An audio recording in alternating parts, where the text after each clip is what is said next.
right, so this is just gonna have to be a separate video. I have a whole bunch of content built up working on the Nova, and it's actual content that I plan on using. But I have transmission work that I've done on the Nova that I'm still working on. I have C10 footage, but something happened on Friday, and today is Sunday. Came across something on Friday that I just could not pass up. It is something I've wanted for a long time. Didn't think I was ever gonna be able to make it happen, but let me show you guys. We have right here, I'll give you guys a second to go down in the comments and see if you can guess what it is. Some of you guys I've already told, but if you guys can go guess and kind of maybe see what it is in the comments, now's the time to go guess. Don't watch and then guess. Go guess now. Giving you a second here to go down to the comments and do that. But anyways, we have a 454. For my decoding skills, it is a 78 block, which starts off with 230 horsepower, 360 foot-pounds of torque. So it is a great start. The only 3 issues off the bat that I know of is one, cylinder number 8 here has some grooves down in the, it's down in the bottom of the cylinder, so I'm getting too excited here. I think this pin, when the piston exploded, I think if you can see these grooves like right there, I don't know how much you guys can see, but I think it's shoved the piston pin into the cylinder wall. There's 2 grooves. They might be down below where the cylinder is never gonna touch it. We might have to end up sleeving this cylinder, I'm not sure. The other issue is cylinder, let's see, this is 8, so this is 6. Right here is all busted up. Don't know if it's done any damage to the cylinder wall. If it did, it probably just did some scraping and no deep grooves. So boring these cylinders out isn't going to be an issue at all. Hopefully, we're going to find out in a few minutes. And then cylinder number 1 looks the same as cylinder number 6. Again, I don't know what the walls look like, but hopefully they're savable with just some boring and I don't have to sleeve 3 cylinders. But it's not the end of the world with today's technology. So anyways, the idea behind this is to get as many parts sponsored as possible. I'm talking AFR heads, scat cranks. I have a meeting with the CEO of Derailleur tomorrow, which they do cooling stuff, like high-end cooling stuff. If you guys saw the F100 that Ford had at SEMA with the Mach-E motor, Derailleur was actually the ones who sponsored the coolers for that build. So keep that in mind. We're talking high-end stuff.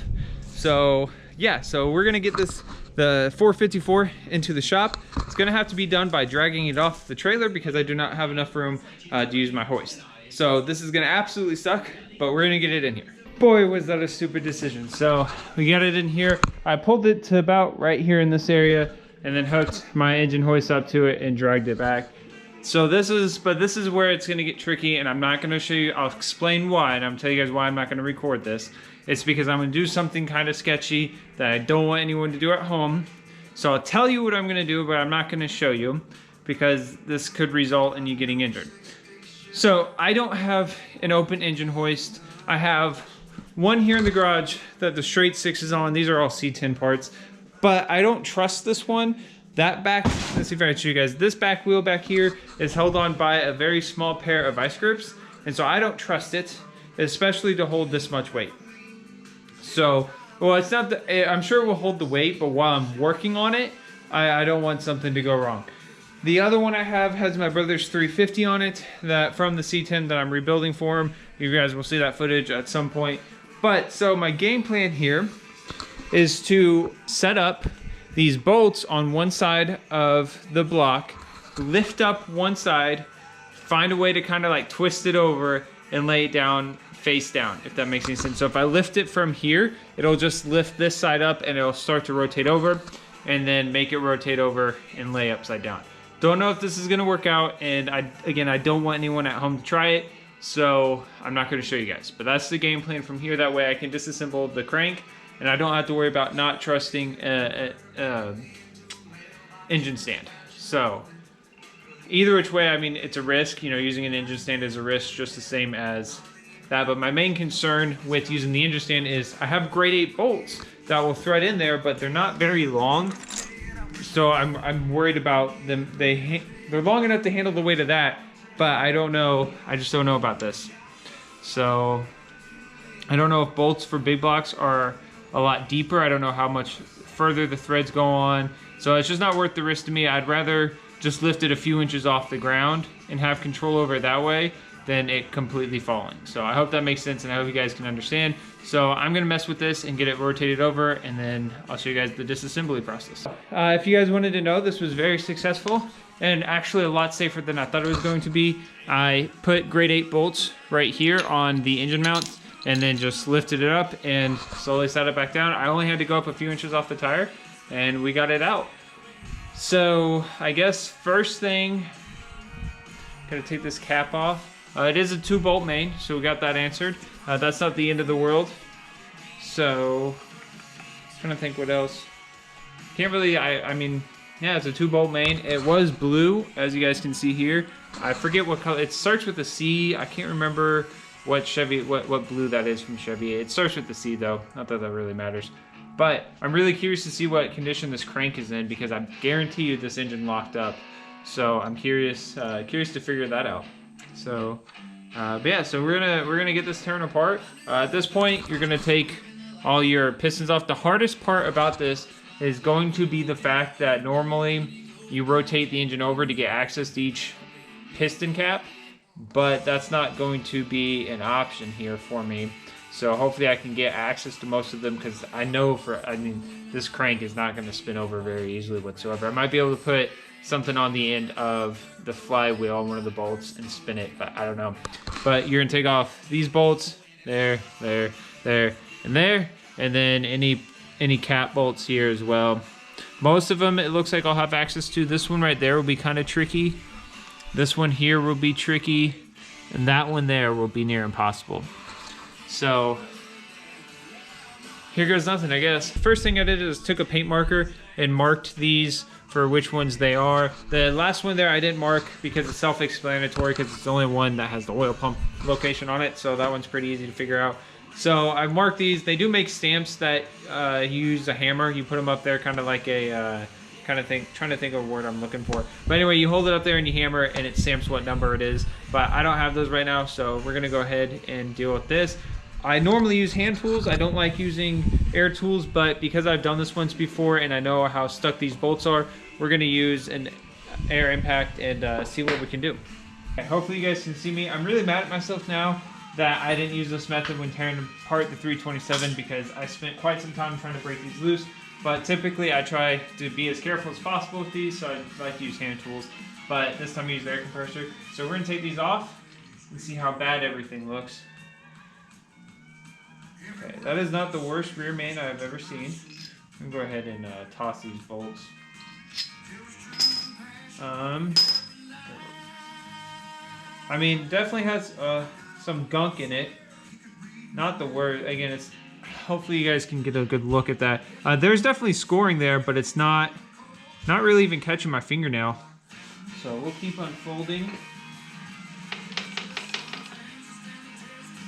Okay, drop the bolts. Try not to rub off the numbering I did here. Okay, so that bearing is still on there. So I'm betting that bearing is probably heat welded ever so slightly. So we'll come back to that. Okay, this one's got the bearing there. Same thing. Looks just about as good as the first one did. It smells freaking awful though.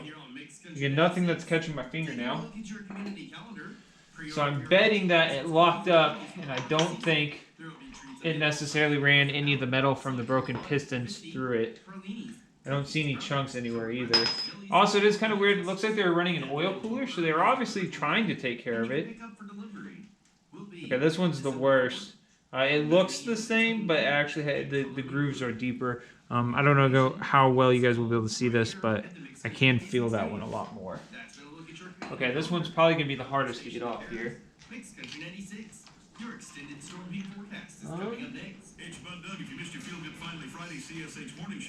Okay. I'm going to have to figure out, probably have to take a mallet and beat this one off. That's not it. I'm going to have to take a... Yeah, okay, so I'm gonna grab the mallet and see if we can get that off there. Alright, after a bunch of freaking slow, tedious work, we have the crankshaft out. Piston number 8, as you guys can see, is still connected. Well, rod number 8, there's no piston there. The rest of these should be able to come out pretty easy. Just tapping them, they're coming out. So I did find out, for me anyways, the way this worked best was, because I couldn't get to all of them, is if I hammered some of the bolts out here. They're just pressure fitted, kind of like studs on your wheels, if you know what those are like. They have grooves that bite into the metal there, but for me, on some of them, I couldn't get in there to pry them apart, to pry them off or anything, so it was easier for me to just damage the threads on those. And I'll probably end up, since it's a 2-bolt main anyway, I'll probably end up just running ARP bolts all the way through anyway. So that's not a big deal for me, and even if I decide not to run ARP bolts for the pistons or for the rods, there's still replacements that are cheap and easy to do. So this is where we're at. Again, I'm just gonna tap, I'm gonna take my mallet and I'm gonna tap these out real quick. Okay, so while this is upside down here, let me show you, or see if I can show you, right here, under my flashlight, right there's the groove 1, and right there's groove 2. That's cylinder number 8. Again, it's the worst I've ever seen, but I also haven't torn into many blocks before. Also, again, these bearings are rusty, but there's no deep grooves in them anywhere. Same with the piston. So and the fact that there's an oil cooler on here, I don't know if those came factory. This is a 78 block. It does have a GM part number, so it's probably factory. Or maybe an aftermarket. I'm not quite for sure. But anyways, I don't know, guys. Hopefully this all works out. I'm gonna flip it over and we'll look at these other cylinders. They weren't locked up as bad. Feeling around, they're definitely rusted, and they'll definitely need honed for sure. But I don't know about necessarily boring and sleeving. I guess we're just gonna have to do some research and see what happens. All right, I hope you guys enjoyed this video. Things got kind of serious in the middle. I hope you watched what I was talking about in the middle of the video. A lot of stuff is happening and I'm working really hard to make it all happen. But anyways, let's talk about a recap real quick, because this video was absolutely everywhere. The big block is torn apart. The cam and lifters need to come out. I'll make sure I do that on camera. We have the TH350, the transmission, about ready to go back in. Just went ahead and threw in the transmission cooler fittings. Was waiting on those to come in, got them in. Also, Tools just sent over these really cool ratchets for me to do a review on. So we're back into doing reviews. I'm trying to hit everything head on again and get back into the stuff you guys want to see. Getting back into being Aries Garage. It's like I was saying earlier, it's been a rough year for me, and I'm not trying to make you guys feel bad for me at all. I don't want that. I just want you guys to understand my mindset. But anyways, that's the C10 is torn down apart. I don't know if I'll throw that footage in here. The engine's out. It's got a 700 R4 transmission in it. I believe the 350, I'm going to try to put it in my brother's truck, rebuild it for him, of course.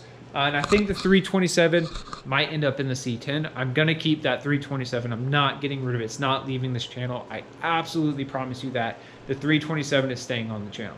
The 454 is probably going to end up in the Nova. That way, when you hear a 77 Nova, and I'm trying to get sponsors for it right now, it's bad enough people don't care for a 77 Nova, but when you throw a big block under there, it's really going to get their attention. No one knows the difference between a 327 and a 350 other than real car people. But you tell them you got a big block and they understand the difference. So anyways, all that said, I hope you guys enjoyed this video. It is Thanksgiving week. I don't know at what point I'll be able to get this video out there, but I'm gonna stay up late, work as hard as I can to get this video out there. So that being said, it is Thanksgiving week, so stay safe out there.